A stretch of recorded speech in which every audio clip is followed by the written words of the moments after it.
South Korea's finance ministry hits out, saying the move is not in line with international standards. The head of NATO slams North Korea for last week's ICBM launch, saying it's a further breach of UN Security Council resolutions and a grave provocation that undermines regional and global stability.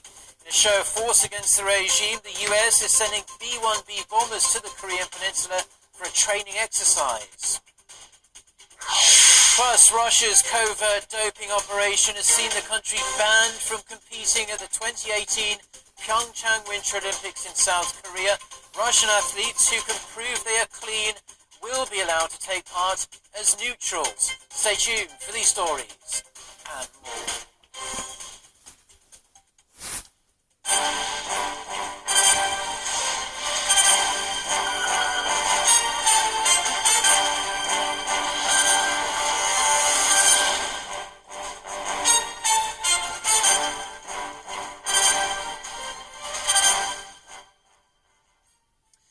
It's noon on Wednesday, the 6th of December. You're tuned in to our midday newscast here on Arirang TV. Thank you as always for joining us. I'm Mark Room.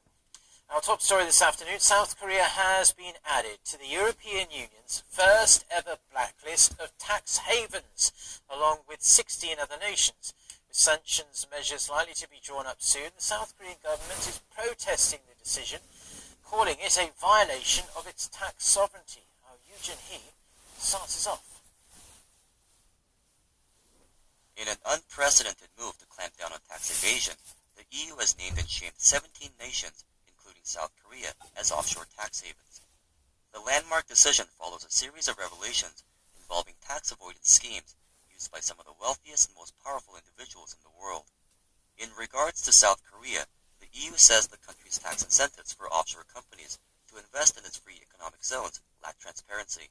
It cited harmful taxation policies that were discriminatory against local residents in comparison to foreign investors. Seoul's finance ministry lodged a strong protest following the announcement, saying the decision was not in line with international standards and agreements. The ministry says the EU applied a different standard than the widely accepted multilateral OECD guideline on the exchange of financial information. Seoul claims the EU has violated its tax sovereignty by forcibly implementing its own tax standards on a non-EU member nation. Brussels has yet to agree on the action it will take on the blacklisted countries, but specific measures are likely to be drawn up soon. In addition, it has also placed 47 additional countries on a watch list of countries that have promised to change their tax rules to meet EU standards. Even more countries could be added to the blacklist, which is set to be updated annually if improvements aren't made. Yoo Jin-hee, Arirang News. The United States is planning to deploy B-1B bombers to South Korea to take part in some bombing drills. They will arrive as part of the large-scale joint Seoul-Washington Vigilant Ace drills currently taking place in the skies over the Korean Peninsula. Some 230 fighter jets, including 24 US stealth fighters, are also participating in the drills. Our Kim Hyun-bin with the details. The U.S. is set to deploy B-1B bombers to the Korean Peninsula to take part in the joint Seoul-Washington air combat drills. South Korean military officials said on Wednesday that the bombers stationed in Guam will arrive today to conduct a bombing drill with South Korea's fighter jets. The U.S. usually deploys B-1B in pairs after North Korea's provocations in a show of force or on routine training missions. The last deployment of B-1B bombers came in early November ahead of U.S. President Donald Trump's regional trip. Seoul and Washington have been conducting a massive air combat drill known as Vigilant Ace. Over 200 warplanes are taking part, including 24 stealth fighter jets. 6 F-22s and 6 F-35s have been deployed to the Korean Peninsula, marking the first time the highly advanced jets have cruised the skies over South Korea at the same time. Other U.S. assets include 2 B-1B bombers and 6 Growler electronic warfare jets, as well as dozens of F-15s and F-16s. South Korea has deployed 90 fighter jets, including its F-15 and F-A-50 fighters. The exercises are scheduled to run through Friday. Kim Hyun-bin, Arirang News. Now, U.S. Secretary of State Rex Tillerson is once again stressing the importance of international cooperation in tackling the North Korean nuclear crisis, saying sanctions and pressure are the name of the game until Pyongyang abandons its nuclear program. Park Ji-won reports. Meeting his NATO counterparts in Brussels on Tuesday, U.S. Secretary of State Rex Tillerson said international sanctions and pressure on North Korea will remain the policy until the regime gives up its nuclear program. This week's NATO foreign ministers meeting in Brussels is the first NATO meeting since North Korea launched its most powerful ICBM to date last week. Tillerson called for concerted international efforts, saying maximum pressure on Pyongyang is necessary to achieve a peaceful solution. NATO Secretary General Jens Stoltenberg also slammed North Korea for its ICBM launch, saying it's a further breach of multiple UN Security Council resolutions and undermines regional and global stability. The NATO chief said North Korea's missile launch was reckless and that such a move dismisses international security. He also highlighted the need for the international community to pressure the regime, supporting the Trump administration's efforts in tackling the North Korean crisis. During the two-day NATO meeting, the foreign ministers of EU and NATO are to discuss global security challenges, including North Korea, and the military alliance's role in projecting stability beyond borders. 박지원, 아리랑 뉴스. South Korea's top diplomat says there's no concrete evidence regarding North Korea's claim that it can deliver a nuclear warhead on a working ICBM. Foreign Minister Kang Kyung-hwa, speaking in an interview with CNN, said Pyongyang still hasn't mastered the necessary re-entry and miniaturization technology to demonstrate such capability. She said although the regime's weapons development has occurred at a faster than expected pace, North Korea hasn't reached the final completion stage as it claims. Kang added that North Korea will never be accepted as a nuclear power and that a peaceful solution to the issue is the only acceptable outcome. An expert suggests photos of North Korea's recently launched Hwasong-15 missile may have been tampered with. Netherlands-based space expert Marco Langbroek says the constellations in the night sky are back to front, citing Orion, which should be in the southeast, and Andromeda in the northwest. Moreover, he says that to capture a night launch, photographers need a fast shutter speed to capture the missile's rapid ascent, which would prevent stars from showing up clearly. Now, North Korea does have a record of editing photos with the latest apparent Photoshop. Analysts say Pyongyang may have wanted to make it difficult to geolocate the launch site or simply change the photos to make them look better. Now, wave after wave of suspected North Korean fishing boats, some containing bodies, have been washing up on Japan's shores in recent weeks. 3 bodies were found in a fishing boat and at a nearby beach this week, and the number of cases in November alone stood at 28, an average of almost 1 a day. So, what's behind the sudden rise in the so-called ghost ships from the north? Won Jong-hwan reports. The Japanese Coast Guard said on Monday a Japanese fishing boat picked up a male body floating off the coast of Sakata in Yamagata Prefecture, and 2 more bodies at nearby beach an hour and a half later. The bodies were heavily decomposed, but one had a lapel pin, thought to be North Korean. More gruesome discoveries were found during November, including 8 bodies in a fishing vessel that was washed ashore in northern Japan. Several of the bodies were skeletonized, indicating a long period had passed before the vessel washed ashore. The Japanese public broadcaster NHK reported on Tuesday that November was the month with the most cases of so-called ghost boats found near the Japanese coast. 28 such vessels were found in November, breaking the previous record of 21 cases in January 2014.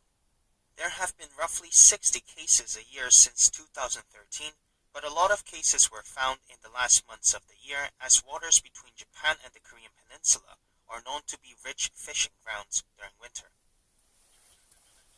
In the winter season, due to its cold water, pollock and many other expensive fish are found in the waters of the East Sea.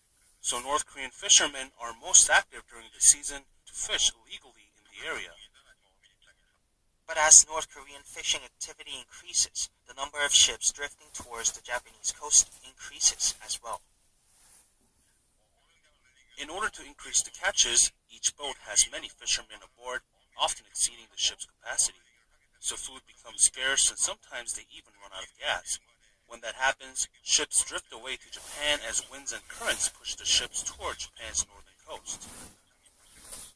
The increase in fishing activity may be related to a campaign pushed by leader Kim Jong-un to boost fish harvests as a means of increasing sources of protein for the North, which continues to fall short of food self-sufficiency. In order to reach their quotas, the North Korean fishermen may be taking more risks and venturing farther from their usual waters. 원종환, 아리랑 뉴스.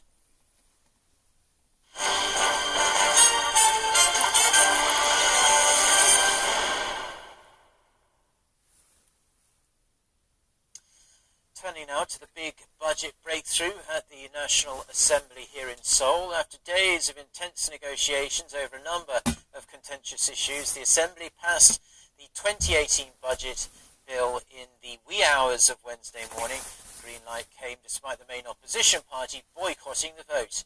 Kim Min-ji reports. After days of will they or won't they, the National Assembly finally passed the 2018 budget proposal on Wednesday, 4 days after the legal deadline of December 2nd. The spending plan worth 428.8 trillion Korean won, or roughly $394 billion, will be directed at creating thousands of new government jobs, boosting welfare as well as cushioning the fallout from a massive hike in the minimum wage. Of the 178 lawmakers present, 160 voted in favor of the bill, 15 voted against, and there were 3 abstentions. I proclaim that the revised bill has passed. The passage didn't come easy. The main opposition Liberty Korea party refused to participate in the vote. The vote itself was also delayed for hours, with the Conservative Party's late attendance, as well as heated debates during the plenary session. The wrangling came despite a tentative agreement over the budget bill on Monday, after days of talks. While the main opposition was part of those discussions, it did not endorse the compromise, opposing the creation of so many public sector jobs. The budget will be used to add 9,475 new jobs next year, although that figure is less than the ruling Democratic Party of Korea wanted. The Conservative Party insisted on further cuts, saying it would burden future generations. The plan also sets aside almost $3 billion as support funds for small companies in the wake of next year's 16% hike in the minimum wage, and also includes money directed at offering monthly child benefits to parents with children under the age of 5 and a rising basic pension. Along with the budget plan also passed was a revised tax code bill, which the main opposition was also against. It raises the corporate tax rate to 25% for businesses with taxable profit of more than $300 million. The income tax rate on people whose income exceeds $460,000 a year will be raised to 42% from the current 40%. The tough passage reaffirmed the hurdles the ruling party faces in the opposition-led parliament, but at the same time showed the growing influence of the minor People's Party in legislative affairs as a party with a deciding vote. It remains to be seen how the ruling bloc can mend ties with the main opposition party, but the budget is expected to pave the way for the Moon Jae-in administration to get its agenda rolling. Kim Min-ji, Arirang News. Now, soon after the government's budget for next year was approved, the Blue House expressed its relief, welcoming the National Assembly's decision. According to a statement by Cheongwade's spokesperson, the presidential office said it was relieved the budget bill was passed, albeit rather late. It underscored that next year's budget was solely allocated to support job creation and to improve people's livelihoods. It pledged that the government would put its utmost effort into making sure the budget is appropriately executed for the people. And in that budget plan for next year, the amount allocated for defense is some $39.5 billion. That is up 7% from this year's budget. In next year's financial plan, military spending will see its biggest hike since 2009, reflecting the grim security reality of North Korea's nuclear missile threats becoming more serious by the year. The Liberal government's first budget also underlines the administration's plans to reform the 625,000-strong armed forces and establish the three-axis defense platform by the early 2020s. The platform consists of the kill chain preemptive strike system, Korean air and missile defense, and Korean massive punishment and retaliation schemes.